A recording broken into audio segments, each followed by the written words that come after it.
Bon mercredi tout le monde, bienvenue dans Toute Liberté avec Joey Aubé. Cette semaine, la dernière de notre chère amie Jacinthe Ève Harel. On parle de CHSLD, on parle de nos aînés aujourd'hui, des places, je dirais comment bien vieillir et plutôt comment ne pas bien vieillir, puis comment un peu la gestion du gouvernement. En tout cas, Jacinthe m'a présenté beaucoup de tableaux. Elle a vraiment une grande présentation reliée à ça. Elle m'en a pas dit beaucoup, mais je suis bien curieux d'entendre ça parce que vous allez avoir beaucoup de stats. Je sais que les auditeurs de Yann et Frank aiment beaucoup les chiffres. Fait que vous allez en avoir aujourd'hui. Vous allez en avoir en masse jusqu'à soir, jusqu'à demain. Fait que écoutez, on commence ça ce matin dans En toute liberté.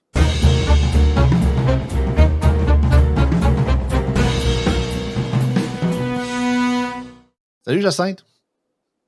Allô, Joey.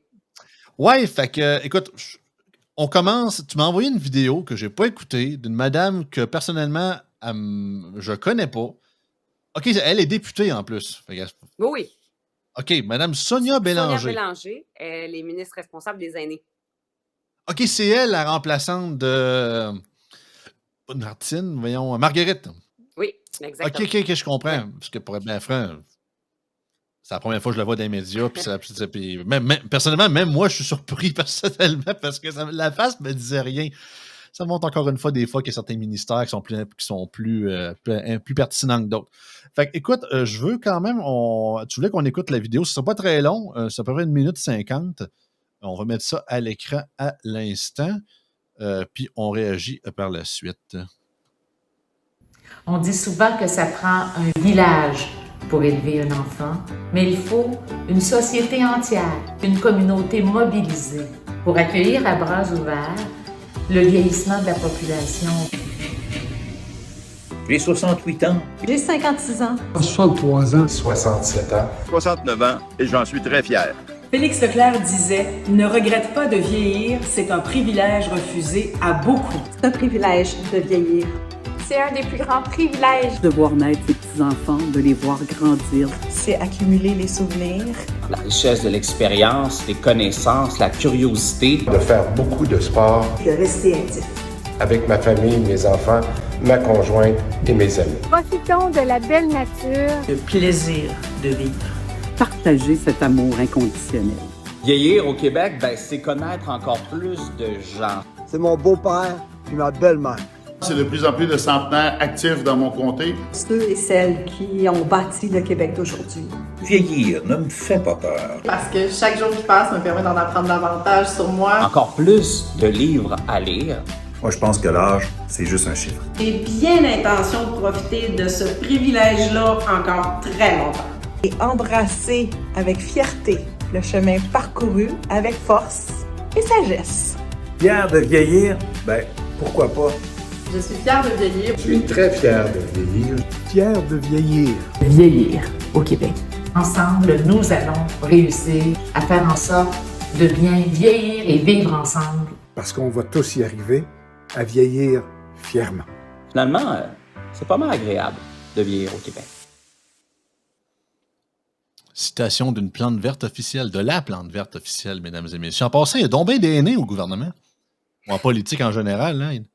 Là, j'ai 60 quelques années, puis mon but, c'est pas de faire de l'âge ce matin. Un petit peu, juste un petit peu.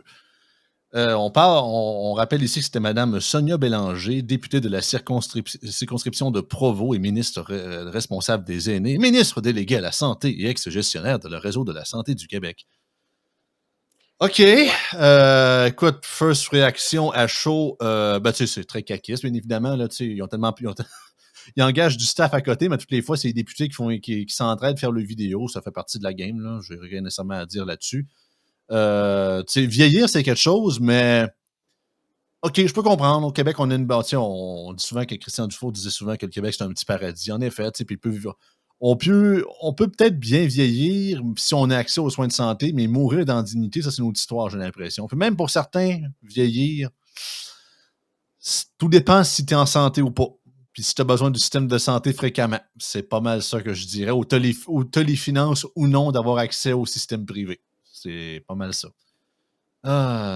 C'est spécial. En passant, désolé pour les pop-up. Vous avez peut-être entendu mon Messenger popper durant la vidéo. Ça, je peux rien faire. Je suis désolé. Ouais. Fait que... Moi, je trouve que c'est une vidéo d'autopromotion. Oui. Je la trouve gênante. Je la trouve gênante, la vidéo. Je la trouve très gênante à plusieurs égards, mais c'est clairement une vidéo d'autopromotion des élus du gouvernement de la CAQ qui se vantent d'être fiers de vieillir, alors que dans les faits, on vit dans une société où on ne s'assure pas que tout le monde vieillisse dans la fierté. Et être fier de vieillir, quand tu es un élu, tant mieux pour toi si tu es fier de vieillir, mais quand tu es un élu et que tu as un impact sur la qualité de vie de tes concitoyens, tu as un devoir moral, un devoir légal, tu as une responsabilité à l'égard de tes concitoyens, eh bien, tu devrais être plutôt fier de t'assurer que tout le monde puisse vieillir avec fierté, vieillir dans la dignité, et ce n'est pas le cas au Québec. Alors, c'est ce que je trouve le plus gênant, c'est qu'en plus d'utiliser le terme de la fierté de vieillir pour faire une vidéo autopromotionnelle de ces élus-là, bien, on éclipse complètement tous les services qui ne sont pas rendus à des personnes qui nécessitent des soins, qui sont vieillissants, des personnes qui sont vieillissantes et qui ont besoin de soins et qui sont placées sur des listes d'attente, ne serait-ce que pour avoir accès à des CHSLD, pour avoir accès à des soins à domicile. Ces gens-là parlent en tant qu'élus privilégiés qui vieillissent en ce moment dans la santé. Ce n'est pas le cas de tous les Québécois. Alors, franchement, je trouve ça choquant comme vidéo. Je trouve ça très choquant parce qu'ils se disent privilégiés de vieillir, mais ils sont aussi privilégiés de vieillir en santé. Ce n'est pas le cas de tous nos concitoyens. Il y a des gens qui vieillissent avec des maladies, avec des vulnérabilités, avec des états de santé très fragiles. Et ils sont placés sur des listes d'attente, ils sont placés sur des civières, ils sont placés dans des services temporaires, des services en attendant, et ils n'ont même pas l'ensemble des soins auxquels ils ont droit pour vieillir, je le répète, là, mais vieillir dans la fierté, vieillir avec fierté, puis vieillir dans la dignité. Et quand Véronique Yvon travaillait sur le projet de loi de mourir dans la dignité, je me disais toujours, après, il va falloir qu'il y ait des travaux de la même envergure pour qu'on puisse vieillir dans la dignité. Et ça, là, ça manque cruellement au Québec. Si on est moindrement en contact avec des personnes âgées, moi, mes parents sont des aînés, ils sont proches aidants de plusieurs aînés, vraiment, ils ont des emplois à temps plein de bénévoles, de proches aidants, d'aînés, soit en plus grande... parce que mes parents sont aînés, mais en santé, et ils aident beaucoup, et comme je suis proche de mes parents, je vois ce qu'ils font et je vois qui ils aident, et je vois aussi les lacunes du système envers plusieurs personnes, parce qu'ils travaillent à temps plein à aider des gens qui sont soit vulnérables au niveau de leur santé, fragiles ou encore plus vieillissants qu'eux, et plus fragiles, plus vulnérables. Et franchement, ça abonde juste autour de moi, ça abonde les exemples qui démontrent qu'on est dans une société où tous ne peuvent pas vieillir dans la dignité puis vieillir avec fierté. Alors franchement, je trouve ça outrageux de faire une vidéo comme ça. Et j'en ai fait une publication même sur X en mettant des chiffres à l'appui qu'on va regarder ensemble. Mais j'espère qu'il y aura beaucoup de visibilité pour cette publication-là. Pas pour ma propre visibilité, mais pour qu'on prenne conscience des chiffres. Et ce que je disais dans ma publication, c'est que attendre 6 mois quand on est vulnérable avec un état de santé fragile, c'est pas la même chose, c'est pas le même 6 mois que quand on est en pleine possession de ses moyens. Donc, toi puis moi, on est sur une liste d'attente de 6 mois, d'1 an, 2 ans, parce que parce que ça n'a pas le même impact qu'une personne de 80 qui commence à avoir des difficultés cognitives, des pertes cognitives importantes, des pertes de capacité physique, qui se ramassent avec des troubles de santé qui s'aggravent. Ce n'est pas le même 6 mois du tout. Alors, moi, j'ai interpellé Christian Dubé et Sonia Bélanger, mais j'aurais pu interpeller l'ensemble des élus qui figurent sur cette vidéo, à laquelle j'aurais refusé de participer, même si je faisais partie de ce gouvernement-là. Si j'étais une élue de la CAQ, on me disait, tu vas faire ça, j'ai un petit malaise à aller demander à d'autres collègues. Moi, je ne peux pas associer mon nom avec la fierté de vieillir au Québec en connaissant mes chiffres comme il faut. Et ce que je leur dis, c'est que cette vidéo-là est complètement déconnectée du vrai monde, des vrais enjeux et de vos responsabilités face à des chiffres qui témoignent d'humains nécessitant des soins. Et franchement, j'invite ces députés-là à regarder les chiffres qu'on va regarder ensemble avec leur cœur, plutôt qu'avec leurs yeux de privilégiés en santé. Franchement, là, c'est ça. J'ai l'impression que ces gens-là sont dans une bulle complètement à l'abri des personnes les plus vulnérables, des personnes les plus malmenés par notre système, n'est plus laissé pour compte. J'ai l'impression qu'ils vivent complètement dans une bulle à l'abri. Et c'est sûr, je l'ai dit souvent, hein, mais le personnel politique dans les cabinets, quand il veut garder son emploi, quand il veut même éventuellement avoir l'accès à des promotions au sein des cabinets, mais aussi par la suite pour les petits coups de pouce qu'on peut avoir quand on quitte les cabinets pour avoir des belles possibilités d'emploi, des beaux placements vers des postes intéressants, bien, c'est important de flatter l'ego des élus et de leur dire qu'ils sont bien bons, qu'ils sont bien fins.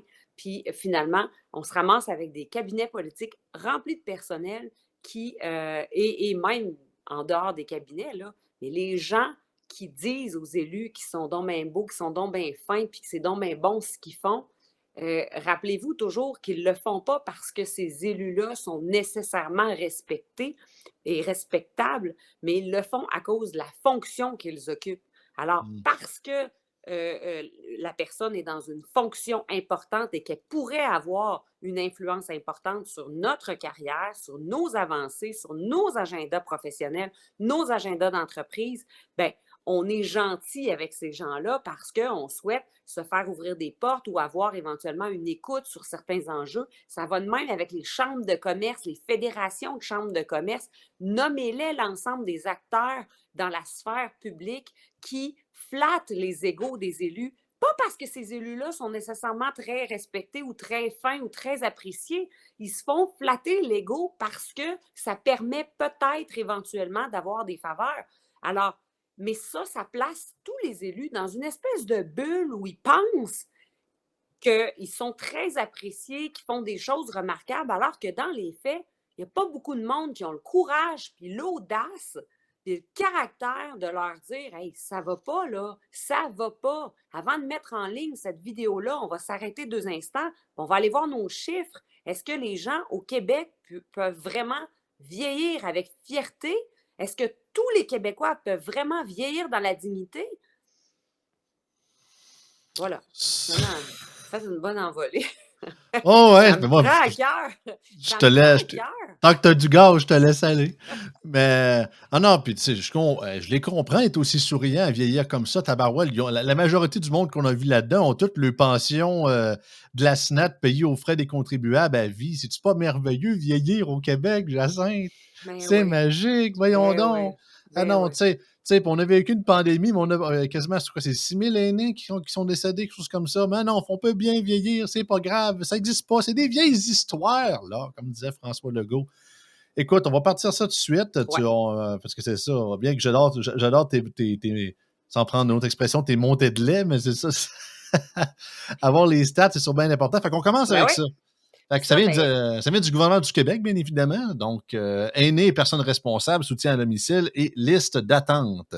Oui, bien, c'est sur le tableau de bord que Christian Dubé, une belle initiative quand même que je dois saluer, que je salue dès que j'en ai l'occasion.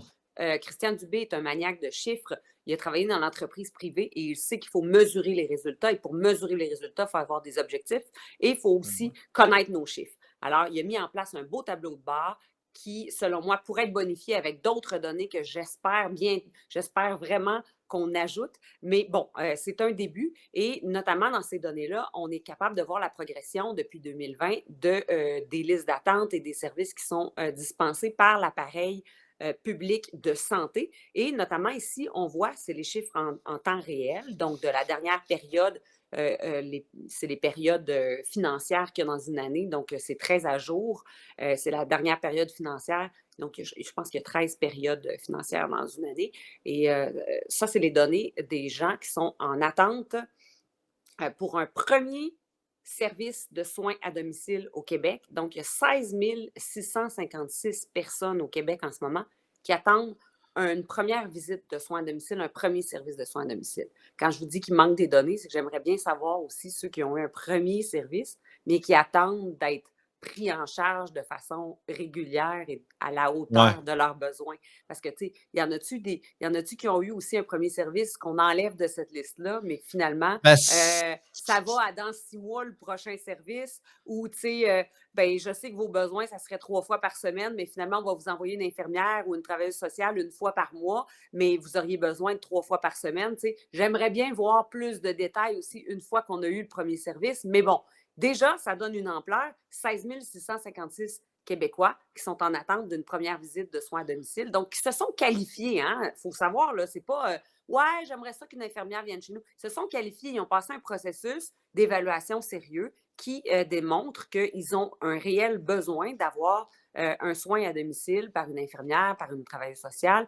L'autre chose aussi, c'est j'aimerais avoir le détail. Est-ce que vous attendez un service d'infirmière, de préposé aux bénéficiaires, de travailleuse sociale, puis on vous envoie qui au bout du compte? Parce qu'il y a des cas où on a besoin d'une infirmière, mais finalement, en attendant, on envoie une travailleuse sociale, en attendant, on envoie un préposé aux bénéficiaires. Donc, est-ce qu'on envoie le bon service dans des délais raisonnables? On n'a pas tout ce détail-là, mais déjà, ça nous donne une mesure du fait qu'il y a des gens qui sont en attente pour ces services-là. Mais là, ce que tu disais justement, ceux qu'on se demande s'ils ont vraiment reçu leur premier service ou ils ont juste quasiment reçu un ordre d'avis de réception, là, si on peut dire que ça comme ça, là, pour faire plus simple. Parce qu'on voit dans le graphique, pour ceux qui nous écoutent en audio, c'est qu'il ressemble-t-il une baisse équivalent de 12,5 depuis la dernière période. Donc, on parle de moins de 2281 personnes en liste d'attente pour qui ça donne justement 16 656. Donc, cette baisse-là, est-ce que c'est vraiment des gens pris en charge ou c'est juste des gens qu'on les a appelés et on leur a dit « Vous êtes pris en charge » ou ils ont eu leur premier rendez-vous, puis comme tu le dis, c'est peut-être possible que le prochain ne soit pas nécessairement dans 2 semaines. Là. Fait que ça reste à voir. Deuxième slide. Oui, puis je vais juste ajouter quelque chose. Peut-être que là-dedans, il y a des gens qui sont tout simplement décédés. Peut-être que là-dedans, il y a des gens qui sont, leur état de santé s'est tellement dégradé qu'ils n'attendent plus pour un soin à domicile parce qu'ils sont institutionnalisés. On les a finalement placés en CHSLD. Ils ont été au privé. Ou sont allés dans une ressource privée, les enfants se sont cotisés, puis ils ont dit tant pis, on ne peut pas laisser papa, maman dans cette situation-là. Ouais. On le place, donc on n'attend plus. Donc, tu sais, des fois, la baisse est artificielle, elle n'est pas parce qu'on a répondu à un besoin ou à la demande. Et ça, ben, c'est d'autres chiffres. C'est 3 631 personnes qui attendent pour avoir une place en CHSLD. Donc, quand tu es rendu à te qualifier pour avoir une place en CHSLD, c'est que ton état de santé est vraiment dégradé. Ce n'est pas une personne qui, par mesure de sécurité, a besoin d'aller dans un établissement où il y aura au moins une infirmière en permanence. Là, quand on est rendu à être placé sur une liste d'attente pour aller en CHSLD, notre état de santé est très, très fragile, très vulnérable, très avancé. C'est capoté pareil, parce que pour ceux qui ne le voient pas, en fait, c'est ça, il y a vraiment un graphique depuis un peu avant 2020 jusqu'à 2024, et tu as différentes sélections de couleurs avec ceux qui sont présentement en attente, mais qui sont en centre hospitalier, ceux qui sont à domicile, qui sont la très grande majorité, et d'autres avec des ressources intermédiaires de type familial, etc. Mais ceux en centre hospitalier, en tout cas, je fais un gauge ici, même si les lignes baissent et augmentent, c'est quasiment le quart, ou du moins le quart de ceux qui attendent une place en CHSLD, ils prennent des lits d'hôpitaux. Oui. C'est capoté. Nos hôpitaux sont des CHSLD, sont quasiment des purgatoires de CHSLD. Juste avant de rentrer dans le mouroir, t'as un semblant de service aux hôpitaux. Après ça, goodbye. Oui. On en jase rarement dans les médias, j'ai l'impression, cette facteur-là. On pense ça que les hôpitaux, il y a juste des malades. C'est possible, ils retournent chez eux, on les soigne. Ça montre à quel point que le système est vraiment à bout de souffle. Écoute, je ne suis pas surpris du tout, mais quand même. Ouais, Troisième slide. Mais tu vois, la tangente aussi, là, on revient, là, la tangente est quand même à la hausse. Hein? Oui. Ça ne s'en va pas en descendant. Ça monte toujours. Il y a une belle petite. Il y a des variations dans la courbe, là, mais ça monte. Ça monte depuis 2020, là. Ça monte. Bien, ça va aussi avec la démographie, le vieillissement de la population. Donc, on peut anticiper que ça va juste continuer de monter, à moins que tout d'un coup, on ouvre beaucoup plus de places puis qu'on débloque des services. Mais pour le moment, il y a toujours une tendance croissante à l'augmentation du nombre de personnes qui sont en attente pour une place en CHSLD. Puis on voit encore ici qu'il semblerait qu'il y aurait une légère baisse, contrairement à la dernière période, de moins 2,47 %, soit 92 personnes de moins. Encore là, on pose les mêmes questions. Est-ce que c'est des décès? Est-ce que c'est des gens qui ont simplement décidé dans une RPA privée? Il y a diverses raisons. Fait qu'il y a une baisse, mais encore là, ça ne veut pas nécessairement dire que c'est positif. Mhm. Troisième slide. Besoin des aînés de 70 ans ou plus en grande perte d'autonomie comblée par les services publics de soutien à domicile au Québec. Ça, c'est pas beau. C'est tiré d'un rapport du vérificateur général et c'est les données sur les soins à domicile. Donc, en quoi on s'est penché? Je vais vous dire exactement d'où c'est tiré, là. Donc, le rapport annuel 2021-2022 du vérificateur général qui avait conclu de manière limpide que le constat d'échec contemporain est la conséquence inévitable d'une absence totale de planification en amont sur les demandes d'hébergement et les demandes en soins à domicile pour la population du Québec. Depuis 20 ans, on est incapable au Québec de planifier puis d'anticiper la demande, les besoins en soins à domicile et en hébergement. C'est ce qu'avait conclu le rapport. Et il s'est penché sur les chiffres. Ça, c'est les chiffres des besoins en soins à domicile qui sont répondus pour les usagers qui avaient dans ces années-là, jusqu'en 2020-2021, qui avaient des soins à domicile. Donc, on voit le nombre et le pourcentage, la proportion des besoins qui sont répondus en soins à domicile. Et ça, c'est consternant, là. Donc, tu vois que plus de 50 % des besoins, le nombre d'usagers ou la proportion d'usagers auxquels on répond à plus de 50 % de leurs besoins en soins à domicile. Là, le chiffre est trop petit sur mon écran. Joey, je t'invite à... Mais je les encerclais en rouge, là. En fait, c'est pour l'année 2020-2021, ça tombe en gros, ce que je comprends bien, tu me corrigeras si je me trompe, c'est que justement de ceux que plus de 50 % de leurs besoins ont été comblés, ils ne comptent que pour seulement 8 % des gens qui ont été répondus en 2020-2021. En gros, c'est que ce qu'on peut voir, parce que c'est un graphique de 2015 jusqu'à 2021, ça va par tranche d'année, mais la très grande majorité de ceux qui sont répondus, on parle entre 70 et environ 59-60 %. En tout cas, dans le cas de 2020-2021, c'est soit 59 %, donc environ 8 960 personnes.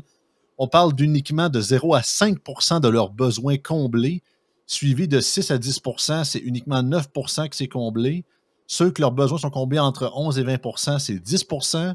21 à 50 %, 14 % et plus de 50 %, uniquement 8 %. Hey, c'est capoté, là. Ça n'a pas de bon sens. Ça n'a pas de bon sens. Tu comprends que si tu prends conscience de ces chiffres-là avec ton cœur, avec ta tête, avec tout ton être, là, tu t'en vas pas faire une vidéo « Hey, je suis fière de vieillir ». Si tu es un élu et que tu as un impact là-dessus, là, tu as la capacité d'agir là-dessus, puis toi, tu connais ces chiffres-là, puis tu dis « Hey, je vais aller faire une vidéo d'autopromotion où on va voir mon beau visage souriant ». Non, garde-toi une petite gêne. Prends le 5 minutes que tu aurais pris, là, investis-le parce que les ressources sont limitées. Hein. Le temps et l'argent sont limités. Il y a un maximum qu'on peut faire dans une journée, même quand on est élu, même quand on a une équipe de conseillers politiques autour de soi, puis une équipe de fonctionnaires. Le temps est limité et les besoins sont énormes. Alors, prends chaque minute de ton temps puis agis là-dessus plutôt que de faire une autopromotion sur à quel point tu es fier de vieillir. Mais ça, on parle vraiment excuse-moi de te couper, mais ça, on parle vraiment pour ce qui est des services, de l'offre de services. Est-ce qu'on parle entièrement du public ou on inclut le privé là-dedans? C'est public. C'est public. C'est public. Après ça, on se demande pourquoi les gens vont aux urgences pour se faire servir. Parce qu'au niveau des soins à domicile, il n'y a pas de service pantoute. Ben oui, exactement. Après ça, venez aux urgences. Allez pas, tu sais, on s'en rappelle, mais c'est-tu Gaétan Barrette qui avait dit ça, tu sais, si vous allez à l'urgence, si vous devez aller à l'urgence, passez un tour, là, tu sais. En tout cas, il me semble qu'il y a un ministre de la Santé qui avait déjà dit ça à un moment donné, là, tu sais. Allez-y pas, passez à la prochaine fois ou une affaire comme ça, tu sais. Puis au-delà de la pandémie, là, je sais que la pandémie, c'est un cas spécial, là, mais, non, c'est flabbergastant. Tu sais, déjà, on soigne pas le monde qu'on vient, tu sais, on prévient pas les bobos, en gros, on fait très peu pour que les bobos petits et moyens ne deviennent pas des gros bobos. Après ça, on a quasiment une partie de nos lits dans les hôpitaux qui sont comblés par des gens qui sont déjà des gros bobos, qui sont en attente de CHSLD, qui sont vieillissants. Puis après ça, on se plaint que les urgences débordent, puis que notre système de santé, puis on continue de créer des postes de bureaucrates dans les hôpitaux, puis on pense que ça va tout régler. Ouais. Puis c'est bien à noter, il est à noter que ce taux de besoins comblés est probablement sous-estimé, puisqu'au 31 mars 2021, 36% des usagers recevant des services de soins à domicile du programme SAPA n'avaient pas obtenu de mise à jour de leur profil ISO SMAF. Hey, c'est capoté. Ça, c'est la fameuse évaluation qui permet de catégoriser les gens en fonction de la gravité de leur situation, leur état de vulnérabilité, leur état de santé, puis qui permet de déterminer finalement leurs réels besoins. Donc, on doit faire ces évaluations périodiquement quand l'état de santé se dégrade d'une personne. Donc, ça dit, dans le fond, que les évaluations n'avaient pas été complétées. Donc, les besoins étaient sous-estimés. Donc, les besoins comblés étaient probablement sous-estimés aussi, là. Donc, non, puis juste ces chiffres-là, de toute façon, sont très préoccupants. C'est sûr que pour ceux qui ont les moyens, pour les familles plus riches, pour les familles aisées, ben, il y a toujours moyen de se tourner vers le privé puis d'aller chercher l'ensemble des ressources nécessaires pour répondre aux besoins. Mais la population plus vulnérable, celle qui a vécu avec des salaires très modestes, ben elle est prise pour attendre sur des listes d'attente. Elle est prise pour avoir ce niveau de soins, ce niveau de soins-là qui est franchement pas respectable et franchement pas digne de nos aînés. Franchement pas. Il n'y a aucune fierté à avoir là-dedans. Absolument. Prochaine slide. Figure croissante du nombre d'aînés de 70 ans ou plus au Québec. Fait que là, on parle vraiment de population.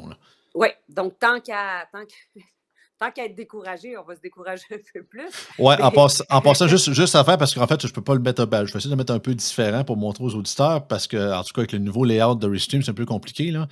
On parle vraiment de 2002, 2020 et 2040, parce qu'en fait, si je mets dans l'autre version d'image, je sais que Jacinthe, il bloque le 2040, mais c'est ça. On parlait de 2022 de 690 033 aînés de 70 ans et plus. En 2020, on est rendu à 1,62 204 aînés et on projette une croissance de plus de 69% en 2040, ou du moins d'ici 2040, à 1 964 245 aînés de 70 ans ou plus au Québec. Puis là, on a une population d'environ 9 millions qui risque de sûrement être rendue à 10. Fait qu'on parle quasiment d'une personne sur 5 qui va avoir plus de 70 ans et plus au Québec. Puis si on rajouterait les 65 ans, je pense que ça sera encore plus large. C'est quelque chose. Bien, dans un autre graphique du même rapport, je vais juste vous le dire verbalement, mais dans le même rapport, il y a un graphique sur la croissance du nombre d'aînés de 65 ans ou plus, ainsi que ceux ayant des problèmes de démence au Québec et la croissance projetée de ceux qui auraient des problèmes de démence au Québec, elle a été établie jusqu'en 2035. Donc, pour les aînés de 65 ans et plus, on planifie de 2015 à 2035, donc sur l'horizon de 20 ans entre 2015 et 2035, une croissance projetée de 67 % de plus d'aînés de 65 ans. Et la croissance projetée pour les 65 ans et plus ayant des problèmes de démence, c'est une croissance de 94 % projetée. Donc, en 2015, on avait 98 352 personnes de 65 ans et plus qui avaient des problèmes de démence et on projette qu'en 2035, il y aura 191 274 personnes de 65 ans et plus avec des problèmes de démence. Donc, on ne s'en va pas en s'améliorant. Puis le problème de démence, ça nécessite une lourdeur, ça nécessite ça en prend du staff. Oui, c'est ça. Ça prend beaucoup de ressources autour de ces personnes-là. Donc, il faut anticiper ça. Ça aurait dû être anticipé, mais il faut l'anticiper. Mais malheureusement, on est avec des gouvernements qui gouvernent pour le prochain mandat et le mandat actuel, pour la prochaine élection seulement, et qui n'ont pas nécessairement l'horizon de 20 ans comme une valeur fondamentale puis une préoccupation très, très présente dans leur quotidien. Alors, ça donne des gouvernements qui se succèdent avec cet horizon-là qui sort de leur processus de réflexion puis de décision aussi. Mais c'est très, très préoccupant. Donc, la démographie fait en sorte que non seulement il y a un vieillissement de la population, mais avec ce vieillissement-là, vient aussi l'accroissement du nombre de personnes avec des troubles de démence qui vont nécessiter des soins importants. Et si on n'a pas les moyens collectivement d'avoir des ressources mises autour de ces gens-là, bien, il va falloir qu'individuellement, ils se tournent vers le privé s'ils en ont les moyens. Puis sinon, bien, ça va faire une catégorie de population qui vieillit dans l'indignité. Et c'est déjà commencé. Donc, ça peut juste s'en aller en s'empirant si on ne fait rien. Puis ça, ben, c'est les 3 principaux constats qui débutaient le rapport du vérificateur général, d'où sont tirés les chiffres dont on vient de parler. Donc, je vous rappelle que les chiffres qu'on a abordés sont tirés du tableau de bord qui est en ligne là, sur le site web du gouvernement du Québec, mais ces chiffres-là qu'on a vus dans les 2 derniers tableaux, c'est tiré du rapport du vérificateur général et les 3 constats qu'il fait. Je te laisse les lire, Joey. Oui. Donc, en fait, c'est le MSSS, donc le ministère de la Santé et des Services sociaux, bien évidemment. Le ministère de la Santé n'a pas en fait, c'est 3 constats. Le ministère de la Santé n'a pas réalisé de façon régulière et complète des projections de la demande d'hébergement de longue durée pour les aînés. 2. Le ministère de la Santé n'a pas défini comment il réorganiserait et financerait les soins de longue durée aux aînés en grande perte d'autonomie dans le contexte du virage vers le soutien à domicile. Et 3. L'offre de soins de longue durée actuelle et planifiée ne permet pas d'atteindre le niveau de service requis pour tous les aînés en grande perte d'autonomie. Mais il faut être fier, on va être fiers de vieillir au Québec, Jacinthe. Vois-tu, tout est prêt pour nous, là.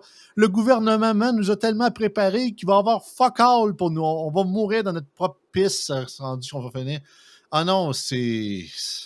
Écoute, drôle de manière de finir la saison, on finit un peu drabe, là, mais quand même, c'est bon de lancer l'alerte pareil, je te blâmerai pas de ça.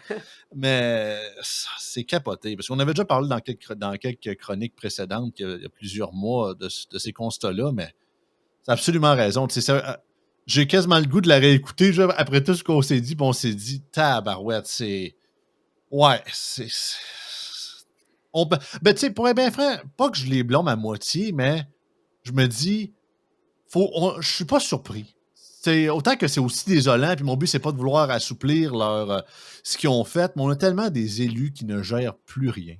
Si on est avec des sous-ministres qui gèrent tout, qui font 3-4 administrations, qui sont là à vitam aeternam, même les gens qui sont incompétents, comme l'ancien boss de la SAQ, on l'envoie boss de l'Office de protection du consommateur. Il y a jamais personne qui perd sa job.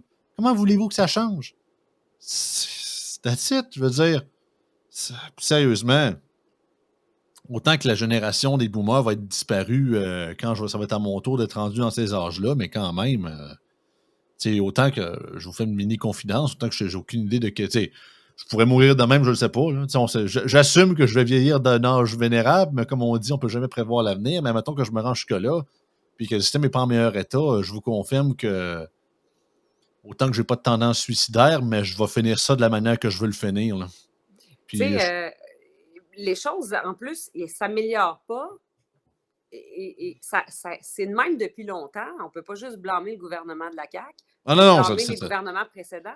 Mais ils ont une part du blanc, mais c'est pas juste eux autres. Là. Ça n'a pas commencé depuis 2018. Là. Non, mais il reste qu'une fois que tu es élu, si tu ne portes pas ce fardeau-là sur tes épaules, puis cette responsabilité-là de prendre en charge, puis de vraiment faire des mouvements d'envergure pour régler ce système dysfonctionnel-là, puis honteux, puis qui est une atteinte à la dignité de nos aînés, ben, tu n'as pas la bonne job. Tu n'aurais pas dû te présenter aux élections. Tu n'aurais pas dû aspirer à ces fonctions-là. Avec ces fonctions-là viennent une grande responsabilité, pas juste le privilège d'avoir des conditions de travail enviables, d'avoir un garde du corps, puis d'avoir cette visibilité-là, puis d'avoir ce réseau de contacts, puis ce respect qui vient de tout le monde parce que tout le monde te respecte, pas toi comme individu, je vous rappelle, mais il vous respecte à cause de votre fonction puis du pouvoir que vous avez à ouvrir des portes, à assouplir des règlements, à changer des lois